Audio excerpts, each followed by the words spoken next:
Pemirsa, ratusan driver ojek online di Kota Medan geruduk kantor Grab Medan tuntut penghapusan sejumlah kebijakan yang dinilai menyengsarakan para pengemudi ojek online.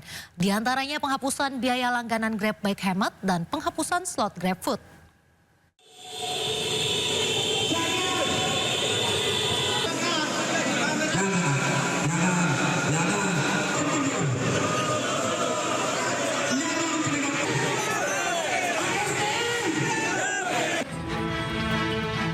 Ratusan pengemudi ojek online yang tergabung dalam aksi solidaritas driver Medan menggeruduk kantor aplikator Medan di Jalan Padang Golf Medan, Sumatera Utara.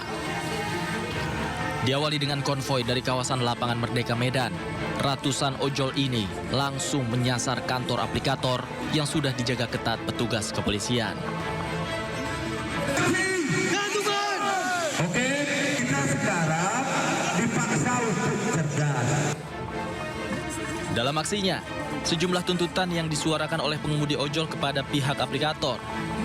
Driver menuntut penghapusan biaya langganan, penghapusan slot orderan antar makanan, dan sesuaikan tarif driver dengan aturan Kementerian Perhubungan. 1. Penghapusan biaya perlangganan Grab Bike Hemat, yang dimana pihak driver itu dikenakan potongan biaya setiap dari orderan. Setiap 7 orderan itu kami akan kenakan biaya potongan 15.000. 15.000 itu dikalikan ke 30 sama dengan 450. Masa kami yang sudah mengantar customer kami harus membayar juga UPT kepada pihak aplikator.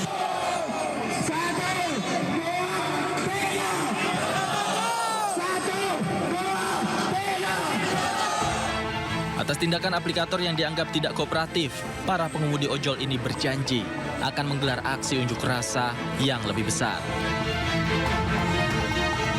Dari Medan, Sumatera Utara, Ahmad Ridwan Nasution, iNews melaporkan. Polisi menetapkan artis Jonathan Frizzy sebagai tersangka kasus vape mengandung obat keras berupa zat etomidate.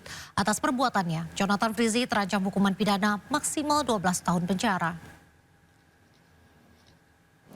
Kasat Narkoba Polresta Bandara Soekarno-Hatta, AKP Michael Tandayu menjelaskan, Jonathan Frizzy ditangkap di kawasan Bintaro, Jakarta Selatan pada Minggu 4 Mei kemarin.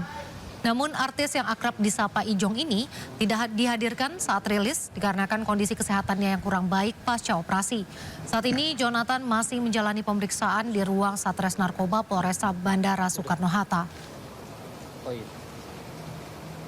Dan sehingga kami menetapkan satu lagi tersangka, yaitu seorang public figure berinisial JF, di mana kemarin malam kita menangkap yang bersangkutan di daerah Bintaro. Memang ketika kita melakukan penangkapan, yang bersangkutan dalam keadaan setelah operasi.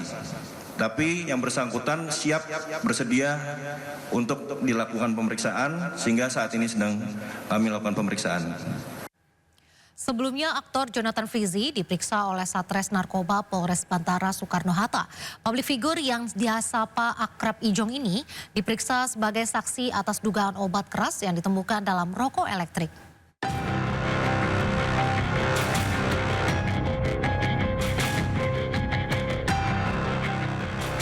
Kepolisian Resor Kota Bandara Soekarno-Hatta melakukan pemanggilan dan pemeriksaan terhadap artis tampan Jonathan Frizzy terkait dugaan tindak pidana penyalahgunaan narkoba jenis etomidate. Dalam kasus dugaan pelanggaran Undang-Undang Kesehatan ini, pihak kepolisian telah mengamankan 3 orang, masing-masing berinisial BTR dan EDS, serta seorang wanita berinisial ER. Jonathan Frizzy sendiri statusnya masih sebagai saksi dan telah diperiksa sebanyak 1 kali pada 17 April 2025. Namun pada pemeriksaan kedua 21 April 2025, artis dengan panggilan Ijong itu absen dengan alasan sakit. Ijong sendiri diduga terlibat kasus dugaan pengadaan produk farmasi tanpa izin berupa vape yang mengandung zat etomidate atau obat keras. Pihak Satres Narkoba Polresta Bandara Suta menyatakan kasus ini terungkap pada bulan Maret 2025 setelah pihaknya menerima penyerahan dari Bea Cukai Bandara Soekarno-Hatta berupa penumpang yang kedapatan membawa vape mengandung obat keras jenis etomidate. Penyelidikan lanjutan berujung pada penangkapan terhadap ketiga tersangka.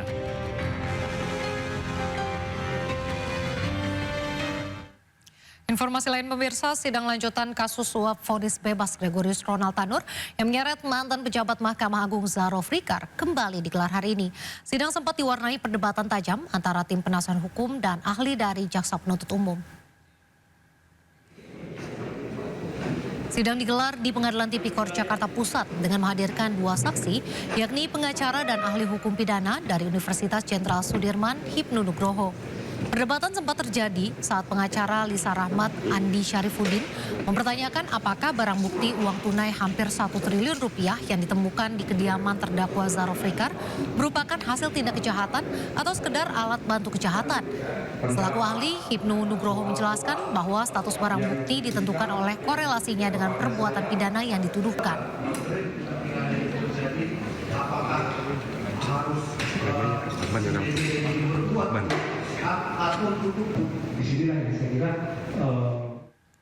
Nama Zarof Rikar terseret kasus dugaan suap kepada 3 hakim Pengadilan Negeri Surabaya. Dalam vonis bebas Ronald Tanur, Zarof diduga menjadi maklar kasus tersebut. Pasca vonis bebas Ronald Tanur, 3 hakim Pengadilan Negeri Surabaya duduk di kursi terdakwa. Mereka adalah Erintu Adamanik yang merupakan hakim ketua, sementara Mangapul dan Heru Hanindyo merupakan anggota majelis. Ketiganya didakwa sebagai penerima suap dan gratifikasi dalam vonis bebas Ronald Tanur dengan nilai 1 miliar rupiah dan 308 ribu dolar Singapura dengan total sekitar 4,67 miliar rupiah. Total ada 6 orang yang ditetapkan sebagai tersangka atas kasus dugaan gratifikasi putusan bebas Ronald Tanur di PN Surabaya. Mereka adalah 3 majelis hakim yang memutus perkara mantan pejabat Mahkamah Agung Zarof Rikar, ibu serta pengacara Ronald Tanur. Dari penangkapan maklar kasus sekaligus mantan pejabat Mahkamah Agung Zarof Rikar, diduga ada pemufakatan jahat untuk menyuap majelis hakim kasasi perkara Ronald sebesar 5 miliar rupiah agar putusannya menguatkan vonis bebas majelis hakim PN Surabaya. Kasus bermula dari jeratan hukum untuk Ronald Tanur atas kematian kekasihnya Dini Sera Afrianti. Ibu Ronald Tanur, Meriska Wijaya, berupaya agar anaknya bebas. Ia pun meminta pengacara bernama Lisa Rahmat mengurus perkara tersebut. Lisa lalu menemui Zarof Rikar untuk mencarikan hakim PN Surabaya yang dapat menjatuhkan vonis bebas. Ronald pun akhirnya divonis bebas pada 24 Juli 2024. Namun di tingkat kasasi, Mahkamah Agung membatalkan putusan bebas tersebut. Ronald Tanur akhirnya divonis 5 tahun penjara. Tim Liputan iNews melaporkan.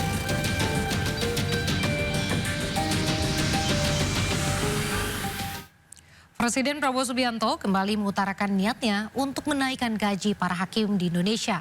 Hal itu dilakukan agar para hakim tidak mudah disogok.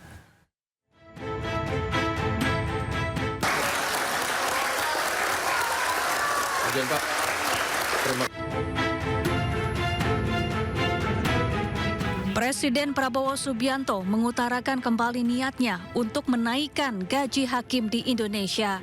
Menurut Prabowo, kenaikan gaji agar para hakim tidak mudah disogok, sehingga hukum bisa lebih ditegakkan dengan baik. Begitu banyak kebijakan kita yang akan kita lakukan untuk memperbaiki keadaan kesejahteraan rakyat kita dan ASN kita dan guru-guru kita, pejabat-pejabat kita semuanya. Saya sedang merencanakan juga bagaimana menaikkan gaji para hakim kita, agar hakim kita nanti tidak bisa disogok, tidak bisa dibeli, sehingga hukum dilaksanakan dan ditegakkan dengan baik. Prabowo juga pernah menyampaikan rencana menaikkan gaji hakim pada April lalu, yakni saat ia geram menyaksikan sejumlah hakim ditangkap penyidik Kejaksaan Agung lantaran ketahuan menerima suap. Prabowo menyebut akan memerintahkan Menteri Keuangan dan Menteri Sekretaris Negara untuk mendiskusikan hal ini. Sebelumnya, beberapa hari sebelum purna tugas, Presiden ke-7 Republik Indonesia Joko Widodo telah menaikkan gaji hakim hampir 2 kali lipat pada Oktober 2024. Oke, Pak. Terima kasih, Pak. Saya lanjut mimpin, Pak. Lanjut.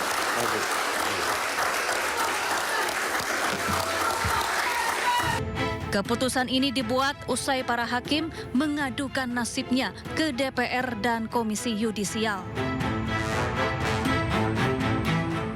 Berdasarkan Peraturan Pemerintah Nomor 44 Tahun 2024 tentang hak keuangan dan fasilitas hakim yang berada di bawah Mahkamah Agung, gaji pokok hakim ditentukan berdasarkan masa kerja dan golongan. Gaji pokok terendah senilai Rp2.785.700 dan tertinggi dengan masa kerja 32 tahun Rp6.373.200 per bulan. Selain gaji pokok, hakim juga mendapatkan tunjangan yang besarannya berdasarkan tingkatan jabatan, yakni mulai dari Rp11.900.000 hingga Rp56 juta per bulan. Tim Liputan iNews melaporkan. Viral, layanan WorldCoin dan World ID merekam retina mata warga. Kementerian Komunikasi dan Digital langsung membekukan izin operasional layanan ini.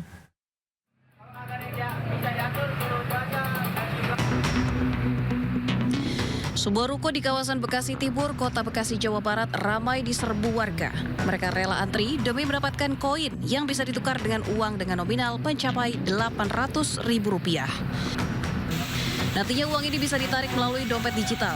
Namun uang didapatkan tidak cuma-cuma. Warga harus rela scan retina matanya untuk direkam melalui aplikasi. Meski warga antusias, namun mereka tidak mengetahui kemana data mereka akan digunakan. WorldCoin itu sih aplikasi pencairan uang itu. Pencairan uang. Itu caranya gimana untuk Kita mengidentifikasi dari mata itu, dari apa namanya? oh dari mata lewat alat lah gitu ya. Oh, terus langsung dapat duit. Iya, Atau ada download lagi gitu-gitu? nggak ada. Nggak ada. Tadi jelasin di dalam, bilang katanya nggak menyangkut data pribadi. Komdigi langsung membekukan sementara layanan WorldCoin dan World ID. Komdigi pun akan memanggil PT Terang Abadi untuk diperiksa lantaran perusahaan ini belum terdaftar sebagai penyelenggara sistem elektronik. WorldCoin adalah proyek yang dibuat oleh OpenAI dan resmi diluncurkan pada 24 Juli 2023. Indonesia menjadi salah satu tujuan proyek ini. Saat ini ada 29 cabang WorldCoin di seluruh Indonesia. Data pelanggan yang terkumpul akan menghasilkan identitas digital yang terhubung dengan berbagai aplikasi. Dugaan eksploitasi data pun mencuat. Tim Liputan iNews melaporkan. Sebelumnya, demi mendapat uang Rp800.000, warga rela antri scan retina di Bekasi, Jawa Barat. Mirisnya, mereka tidak tahu apa tujuan dan potensi bahaya yang dapat terjadi dari prosedur scan retina yang diikuti.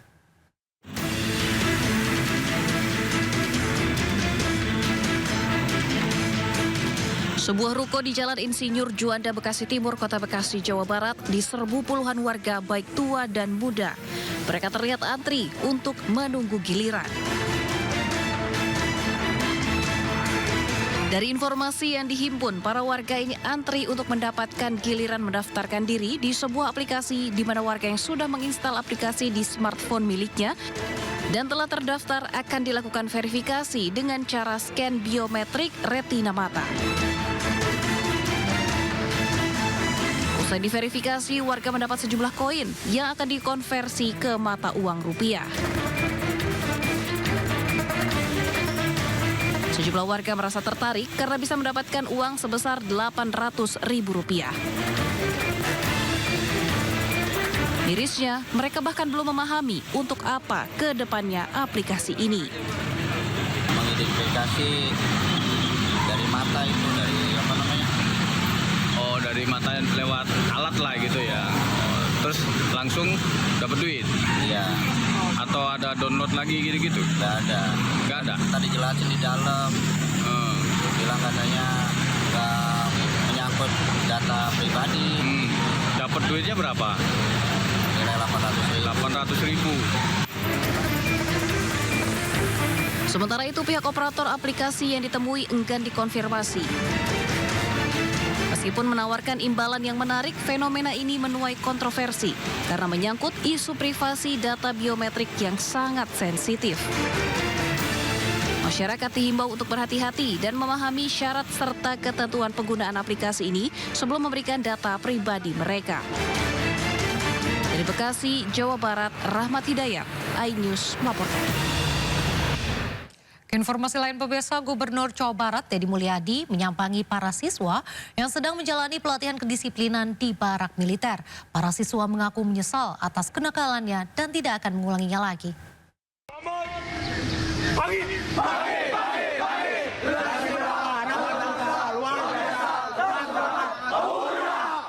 Mau pulang mau di sini dulu. Yang benar. Mau pulang mau di sini. Yang benar. Ingat sama ibu nggak? Ingat sama bapak nggak? Ingat sama dosa sama ibu nggak? Ingat dosa sama bapak nggak? Pernah nyusahin nggak? Pernah ngeselin nggak? Sering bolos nggak? Sekarang nyesel nggak? Makannya enak nggak? Tidurnya nyenyak? Belajar lancar? Oke, pengen jadi apa ke depan? Apa? Wah, mantap.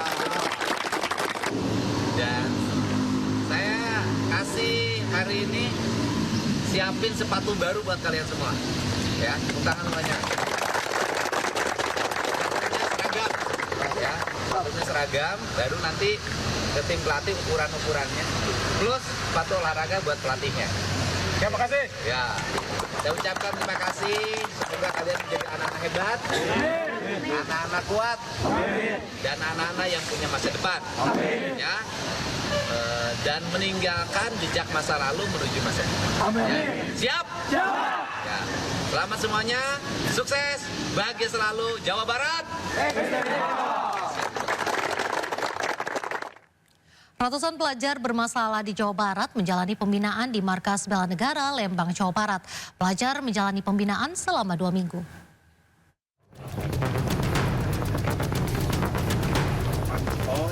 Dengan membawa koper dan ransel yang berisi kebutuhan sehari-hari, 114 pelajar bermasalah dari sejumlah daerah, kota, maupun kabupaten di Jawa Barat mengikuti pembinaan di Markas Dodik Bela Negara, Lembang, Jawa Barat.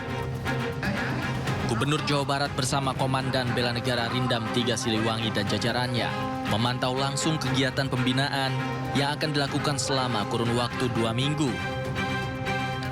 Rencananya, pembinaan ini dilakukan selama 1 tahun dengan peserta bergelombang.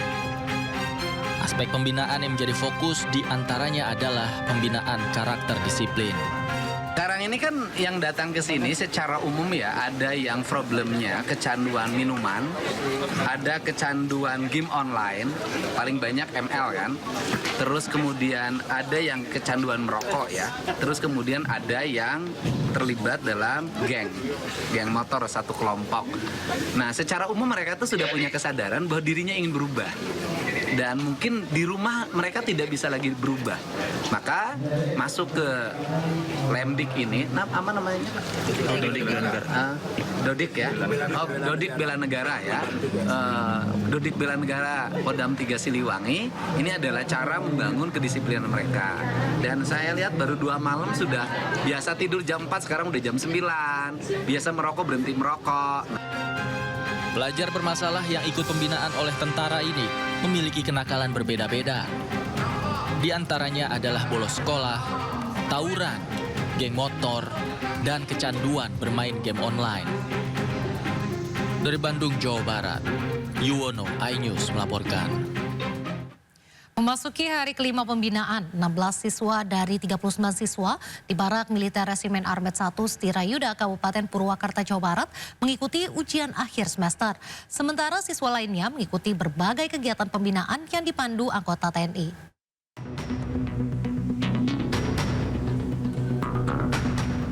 Memasuki hari kelima pembinaan, sebanyak 16 siswa dari 39 siswa di Barak Militer Resimen Armet 1 Setirayuda, Kabupaten Purwakarta, Jawa Barat mengikuti ujian akhir semester.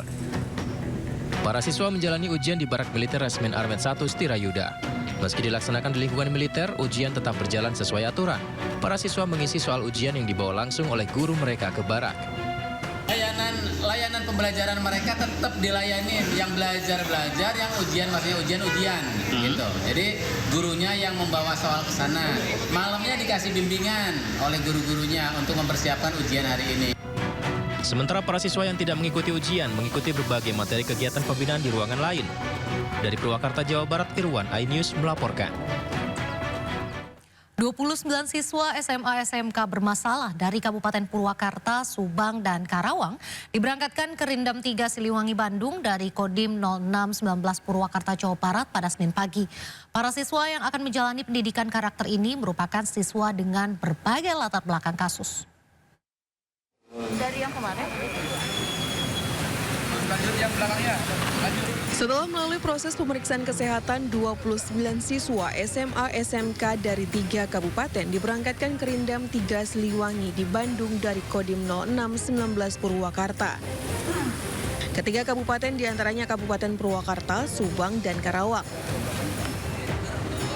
Para orang tua masing-masing siswa dan Bupati Purwakarta turut melepas para siswa bertolak ke Rindam 3 Siliwangi.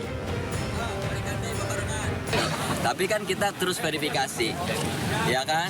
Verifikasi, kita lihat sejauh mana anak ini memang layak untuk dibawa atau masih bisa ditangani oleh orang tua dan atau oleh sekolahnya. Nah, yang dibawa ke sini itu yang memang sudah tidak bisa ditangani. Ke-29 siswa tersebut akan menjalani masa pendidikan di Rindam 3 Siliwangi berjenjang dari 2 pekan hingga 1 bulan ke depan. Pembinaan murid bermasalah ini merupakan program dari Gubernur Jawa Barat demi mengatasi kriminalitas di Jawa Barat. Dari Purwakarta, Jawa Barat, Irwan, iNews melaporkan. Menteri Sosial Republik Indonesia Saifullah Yusuf mengaku belum mengetahui gagasan dasar dan solusi yang diberikan melalui program pendidikan karakter di Barak Militer gagasan Deddy Mulyadi. Kendati demikian, Mensos mendukung upaya mendidik anak-anak bangsa menjadi lebih baik. Ya itu nanti, ya itu warnanya beda-beda lah ya, jadi cari solusi. Saya terus terang kurang paham juga ya gagasan dasarnya itu dan solusi apa, tetapi setiap upaya untuk mendidik anak-anak kita lebih baik itu harus didukung. Tapi caranya seperti apa dan apakah itu tepat, ya tentu yang paling tahu adalah pengambil keputusan. Tapi kalau dari kacamata Kemensos sendiri untuk cara-cara seperti Barak untuk... Saya belum tahu persis, jadi saya belum bisa komentar. Gitu ya. Karena selama ini kan yang ambil alih panti sosial seperti itu mungkin Pak. Kalau Kementerian Sosial itu yang kelompok rentan. Jadi anak-anak telantar, anak-anak korban kekerasan, perempuan korban perdagangan orang gitu ya. Kemudian mereka yang memiliki masalah psikologis dan masalah-masalah lain yang disebut sebagai kelompok rentan. Itu yang menjadi tanggung jawabnya Kementerian Sosial. Ya. Presiden ke-7 Republik Indonesia Joko Widodo menanggapi pertanyaan wartawan perihal adanya usulan evaluasi Wakil Presiden Gibran Raka Buming Raka. Informasi selengkapnya usai jeda, tetaplah di Sindo Malam.